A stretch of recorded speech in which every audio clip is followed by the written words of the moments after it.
بسم اللہ الرحمن الرحیم الحمد للہ رب العالمین والصلاة والسلام علی سید الانبیاء والمرسلین اما بعد اعوذ باللہ من الشیطان الرجیم بسم اللہ الرحمن الرحیم ان الذين قالوا ربنا الله ثم استقاموا تتنزل عليهم الملائكة ألا تخافوا ولا تحزنوا وأبشروا بالجنة التي كنتم توعدون نحن أولياؤكم في الحياة الدنيا وفي الآخرة ولكم فيها ما تشتهي أنفسكم ولكم فيها ما تدعون نزلا من غفور رحيم صدق اللہ العلی العظیم۔ معزز سامعین کرام، قابل قدر بزرگوں اور عزیز دینی بھائی،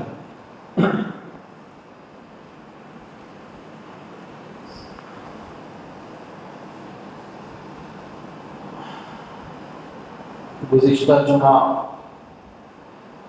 اسلام میں آزادی کا کیا تصور ہے اور اس ملک کی آزادی میں ہمارے اپنے مسلم علماء نے، رہنماؤں نے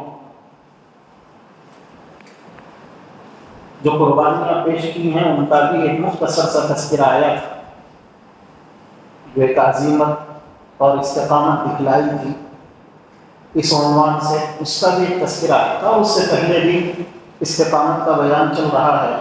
آج کے جمعے میں ارادہ ہے کہ یہ جو آیت مبارکہ ہے اس کی مختصر سی تشریح کر دی جائے۔ ابھی تک استقامت پہ باتیں تو بہت ساری آئیں، واقعات بھی آئیں، لیکن یہ جو آیت ہے، اس آیت میں جو مضمون ہے، یہ مضمون آپ حضرات کے سامنے آ جائے۔ اللہ پاک فرماتے ہیں ان الذین قالوا ربنا اللہ، بلا شبہ وہ لوگ جنہوں نے کہہ دیا کہ ہمارا پروردگار اللہ ہے۔ ان الذین قالوا ربنا اللہ ثم استقاموا، پھر اس کے بعد وہ اپنے اس قول و قرار پر ڈٹ گئے، جم گئے۔ ثم استقاموا، جم گئے۔ تتنزل علیہم الملائکہ، تو انعام کیا ملا؟ استقامت کا، جمنے کا انعام کیا ملا؟ انعام یہ ملا کہ ان پر فرشتے آ کر کے کہتے ہیں اللہ تخافوا ولا تحزنوا، دیکھو تمہیں اب ڈرنے کی ضرورت نہیں، نہ تم خوف کھاؤ گے، ولا تحزنوا، اور نہ غمگین ہونے کی بھی ضرورت نہیں۔ یہ گویا انعام ہوتا ہے کہ خوف اور غم اہل استقامت سے اٹھا لیا جاتا ہے۔ اہل استقامت کو اب ڈر نہیں رہتا بات، اللہ پاک ان کے ڈر کو امن سے بدل دیتے ہیں، ان کا ڈر ختم ہو جاتا ہے۔ اللہ تخافوا ولا تحزنوا وابشروا بالجنہ، اور پھر یہ جو استقامت تم نے دکھلائی ہے کہ اللہ کو اپنا رب کہہ دیا اور ڈٹ گئے، جم گئے، تو یہ جو استقامت دکھلائی، تو اس استقامت کے نتیجے میں وابشروا بالجنہ، تم جنت کی خوشخبری کو قبول کر لو، التی کنتم توعدون، جس کا تم سے وعدہ کیا جا رہا تھا، التی کنتم توعدون۔ اور اس کے بعد کا مضمون تو بڑا عجیب مضمون ہے۔ اللہ پاک کہتے ہیں نحن اولیاؤکم فی الحیات الدنیا وفی الآخرہ، دیکھو جب تم رب کو رب مان کر کے ڈٹ گئے، جم گئے، تو اب ہم تمہارے دوست بن گئے۔ اللہ کہتے نحن اولیاؤکم، ہم تمہارے دوست ہیں، فی الحیات الدنیا وفی الآخرہ، دنیا کی زندگی میں بھی اور آخرت میں۔ وَلَكُمْ فِيهَا مَا تَشْتَهِي أَنفُسُكُمْ وَلَكُمْ فِيهَا مَا تَدَّعُونَ۔ اب آخرت کے جو درجات ہیں وہ تو ہیں ہی، اس آیت میں بھی یہ مضمون ہے، اور اس آیت کا مضمون عام دنیا کو بھی آخرت کو۔ آخرت میں تو جب آدمی گویا بالکل اس دنیا کو چھوڑ کر کے اللہ کی بارگاہ میں حاضر ہوتا ہے تو اس کا ویلکم ہوتا ہے، استقبال ہوتا ہے۔ فرشتے آ کر کے کہتے ہیں کہ اب آگے کے مرحلوں کو لے کر کے تم فکر مند مت ہو، تمہیں ڈرنے کی کوئی ضرورت نہیں، اللہ تخافوا ولا تحزنوا، یہ سب کہتے ہیں۔ اور وہاں کہتے ہیں کہ دیکھو فوراً جیسے اللہ کی بارگاہ میں ہماری پیشی ہوتی ہے اہل استقامت کی، جو اللہ کے حکموں پر ڈٹے رہے جمے رہے، تو ان کو ان کی ضیافت ہوتی ہے اللہ پاک کی طرف سے، میزبانی ہوتی ہے۔ کیا کہا جاتا ہے؟ لکم فیہا ما تشتہی انفسکم، دیکھو دنیا میں تم تو حالات جھیل کر کے آئے ہو، تو اب تمہارے لیے یہاں وہ ہے جو تمہارے دل میں آئے، جو تم چاہو، اشتہا یعنی دل کی چاہت، جو چاہت تمہاری ہو جائے تو وہ، اور پھر وَلَكُمْ فِيهَا مَا تَدَّعُونَ، ایک ہے دل کی چاہت اور دوسرا ہے مطالبہ، جس کا تم مطالبہ کرو، جو تم مانگو وہ دیا جائے گا۔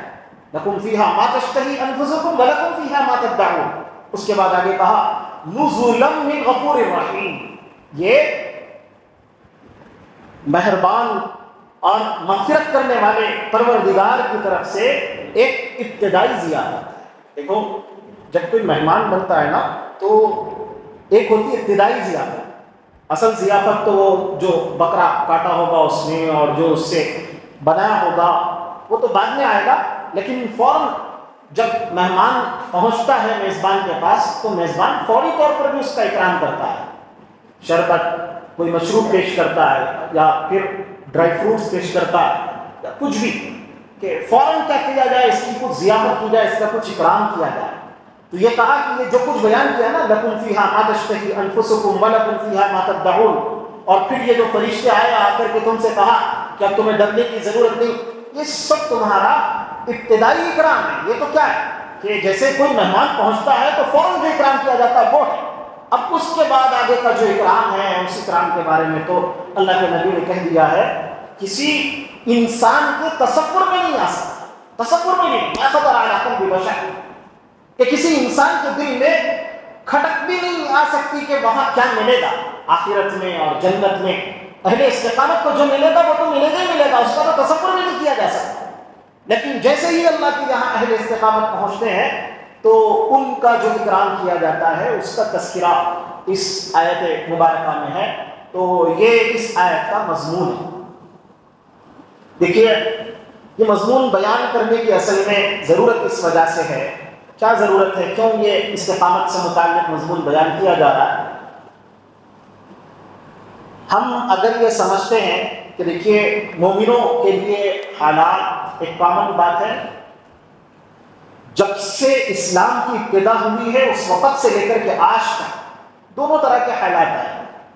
جب ہم اچھی طرح استقامت کا مظاہرہ کریں تو اس کے نتیجے میں اللہ پاک نے بہترین حالات بھی ہمارے سامنے پیش کیے، لیکن اس کے بعد وقتاً فوقتاً بھونچال آتا رہا مسلمانوں کی زندگیوں کو، ہر طرف سے مسلمان گھیر دیے گئے، ایسا لگنے لگا کہ ان کو سب کچھ کیا کر دیا جائے گا، ختم کر دیا جائے گا، تباہ کر دیا جائے گا، فنا کر دیا جائے گا، اور لوگ تعجب کرنے لگتے ہیں۔ ایسے حالات تاریخ میں کئی مرتبہ پیش ہیں۔ روس کا خود تاریخ پڑھ کر کے دیکھ لیجئے کہ وہاں قرآن کا نام لینا، کلمہ پڑھنا جرم قرار دے دیا گیا تھا اور کس طریقے سے ختم کر دیا جاتا تھا، لیکن اس کے باوجود جو اہل استقامت تھے انہوں نے جو قربانیاں دی تو ان قربانیوں کے نتیجے میں وہاں پر دین آج بھی زندہ ہے اور پہلے سے زیادہ اس کے اندر اور زیادہ کیا گیا، نکھار پیدا ہو۔ تو یہ حالات تو آتے رہتے ہیں۔ اب اگر ہم یہ خیال کرنے لگیں کہ اللہ پاک کی طرف سے کوئی معجزہ ہو جائے گا، معجزے کے نتیجے میں پورے حالات مسلمانوں کے حق میں ہو جائیں گے، اور اب ہمیں کچھ زیادہ تکلیفیں، پریشانیاں، قربانیاں پیش کرنے کی ضرورت نہیں پڑے گی، اللہ پاک اپنی طرف سے کچھ ایسا انتظام کر دیں گے کہ مسلمانوں کے لیے پورے حالات کیا ہو جائیں گے، سازگار ہو جائیں گے۔ تو ان خیال لستو محال لستو جو اس دھوکے سے نکلنا چاہیے، یہ ایک دھوکہ ہے، یہ ایک دھوکہ ہے۔ حالانکہ دیکھیے یہ بات تو ہے کہ اب معاشرے کا اور سماج کا بگاڑ اور بڑھے گا، ختم نہیں ہوگا۔ ابھی تو کیا ہونا ہے کہ کفر کا جو امام ہے دجال، اس کو آنا ہے۔ جب وہ آئے گا تو حالات تو خراب ہونے ہی ہونے اور بہت زیادہ بگڑنے کے اور بگڑیں گے حالات کا بگڑنا یہ کوئی معنی نہیں رکھتا. اور ہم یہ چاہیں کہ حالات فوراً بن جائیں تو اس دھوکے سے ہمیں نکلنا چاہیے. اب حالات بنیں گے نہیں، اور بگڑیں گے، اور خراب ہوں گے، اور خراب ہوں گے. اور جب امام مہدی آئے گے، دیکھیے حضرت حکیم الامت مجدد الملت مولانا اشرف علی تھانوی صاحب نور اللہ مرقدہ درد دل رکھتے تھے، اڑتے تھے. ان کی تحریرات، مواعظ، تقریرات چاہتے یہ تھے کہ مسلمانوں کو سکون ملے، اسلام کو عزت ملے. بہت کوشش وہ کرتے تھے. تو ان کے ایک بڑے تھے حضرت گنگوہی نور اللہ مرقدہ، تو ان تک ان کی تحریرات اور ان کی تقریرات اور ان کی جو چیزیں ہیں وہ چیزیں پہنچتی تھی. تو پہنچتی تھی تو ایک مرتبہ بلایا تھانوی صاحب، بلا کر کے کہا کہ دیکھو تم اس دھوکے سے نکل جاؤ کہ تم اپنی تقریرات، تحریرات وغیرہ سے سماج کے بگاڑ کو سدھار لو گے، ختم کر دو گے اور اصلاح پیدا ہو جائے گی.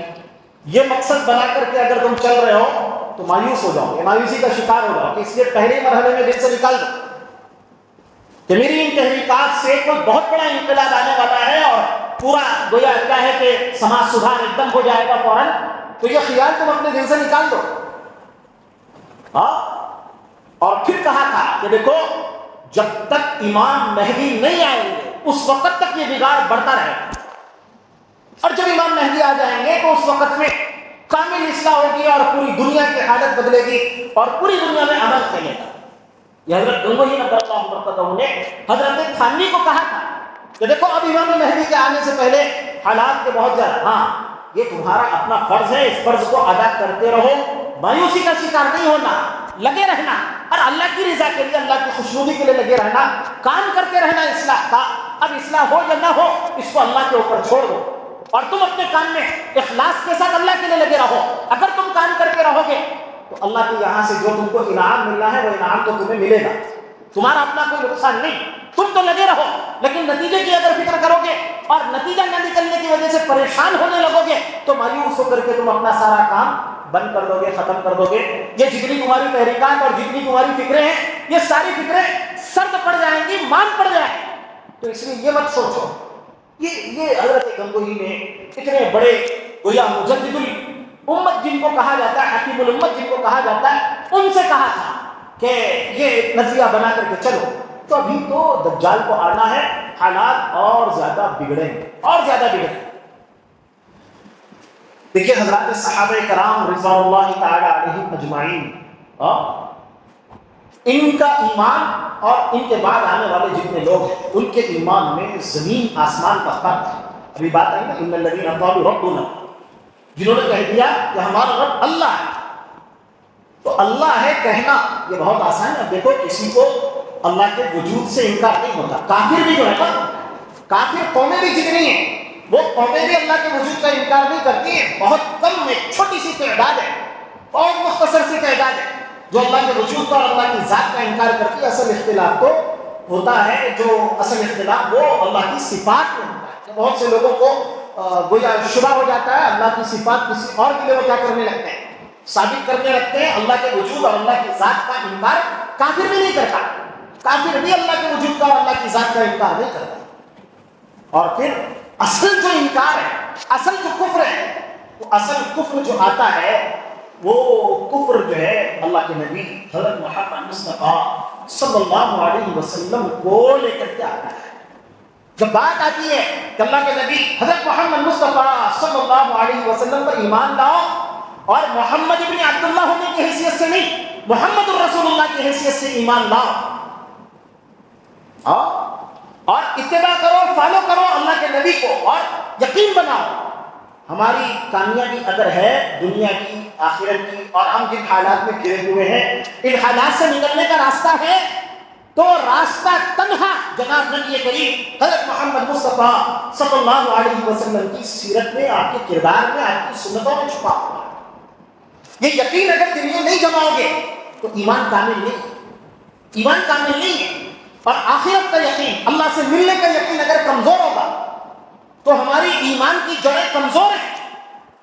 ایمان کی جڑیں مضبوط ہوتی ہیں تو وہ ان تین بنیادوں پر کہ اللہ کی ذات پر جیسا یقین ہونا چاہیے اور اللہ کی صفات پر جیسا یقین ہونا چاہیے. اور جناب نبی کریم محمد مصطفیٰ صلی اللہ علیہ وسلم کو لے کر کے اصل کفر ہے. دیکھو یہودی بھی اللہ کو مانتا ہے, عیسائی بھی اللہ کو مانتا ہے, کتنے کافر ہیں وہ اللہ کو بھی مانتے ہیں, بہت سے کافر مشرک بھی ہیں وہ بھی اللہ کو مانتے ہیں, لیکن جناب نبی کریم حضرت محمد مصطفیٰ صلی اللہ علیہ وسلم پر ایمان مسلمان رکھتا ہے, یہودی نہیں رکھتا, عیسائی نہیں رکھتا. عیسائی کامیابی کا یقین اللہ کے نبی کے طریقوں میں نہیں سمجھتا, اس کا اعتقاد نہیں ہے, اس کا یقین نہیں ہے, یہودی کا یقین نہیں ہے, مشرکوں کا یقین نہیں ہے, لیکن ایک مسلمان کا یقین ہے کہ دنیا میں کامیابی ملے گی اللہ کے نبی کے طریقوں سے, آخرت میں کامیابی ملے گی اللہ کے نبی محمد مصطفیٰ صلی اللہ علیہ وسلم کے طریقوں سے. یہ ایمان صحابہ کرام کا جو ایمان. اب دیکھیے یہ جو حالات آتے ہیں نا, یہ حالات یہ مت سمجھیے کہ یہ دشمنوں کی طرف سے, فلانے کی سازشوں سے, ان کی سب نہیں. ہمارا یقین ایمان کی حیثیت سے یہ ہونا چاہیے کہ جو کچھ حالات ہیں یہ اللہ کی طرف سے. اور یہ حالات کیوں ہیں؟ ہمارے اپنے ملک میں جو حالات بگڑ رہے ہیں یا جہاں کہیں جو حالات بگڑ رہا ہے, مسلمانوں پر جو زمینیں تنگ ہو رہی ہیں, تو ہمارے رگ و ریشے میں یہ بات پیوست ہونی چاہیے, یقین دل میں بیٹھ جانا چاہیے. حضرت امام احمد بن حنبل رحمۃ اللہ علیہ کو جب کوڑے مارے جا رہے تھے, پہلا کوڑا جب لگا تو آپ کی زبان سے فوراً نکل گیا لا حول ولا قوت الا باللہ. دوسرا کوڑا جب لگا تو اس کے بعد امام احمد بن حنبل کی زبان سے نکلا تھا نہیں یصیبنا الا ما كتب اللہ لنا, یعنی نسبت کر دی کہ یہ جو حالات میرے اوپر ہیں یہ حالات اللہ کی وجہ سے, اللہ کی طرف سے. تو یہ یقین ہونا چاہیے کہ یہ جو کچھ دنیا میں حالات پیش آ رہے ہیں اور ہمارے اپنے علاقے میں, ہمارے اپنے ملک میں حالات پیش آ رہے ہیں, یہ حالات اللہ کی طرف سے. اور اللہ کی طرف سے یہ حالات کیوں ہیں؟ قرآن پڑھیں گے تو سمجھ میں آئے گا. قرآن کہتا ہے کہ یہ حالات اس لیے ہیں, اللہ پاک ہمارے قلب کے رگ و ریشے میں ایمان کی جڑوں کو مضبوط کرنا چاہتے ہیں. چاہتے یہ ہیں کہ بنیادیں کافی مضبوط ہو جائیں. اور یاد رکھیے یہیں سے ایمان اور نفاق یہ دونوں راستے الگ الگ ہوتے ہیں.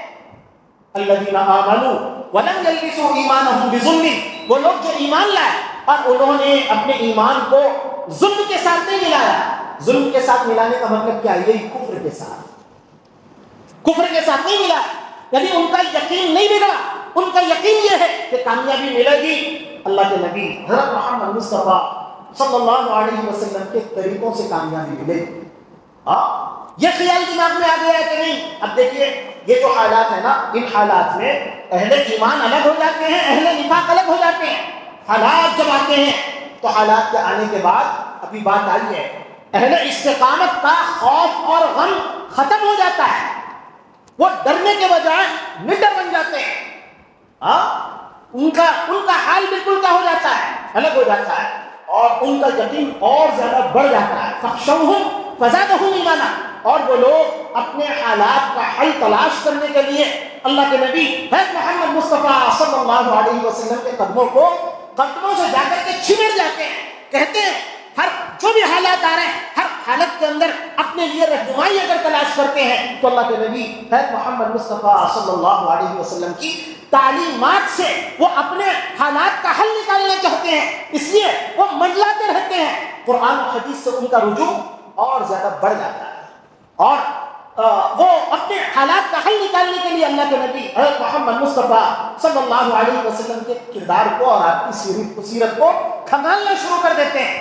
یہ سوچنے کی اور یہ غور کرنے کی کوشش کرتے ہیں کہ غلطی کہاں ہو رہی ہے, یہ حالات کیوں ہیں, اور ان حالات میں ہمیں کرنا کیا چاہیے. رہنمائی حاصل کرنے کے لیے وہ پھر پڑھتے ہیں اللہ کے نبی کی تعلیمات کی طرف.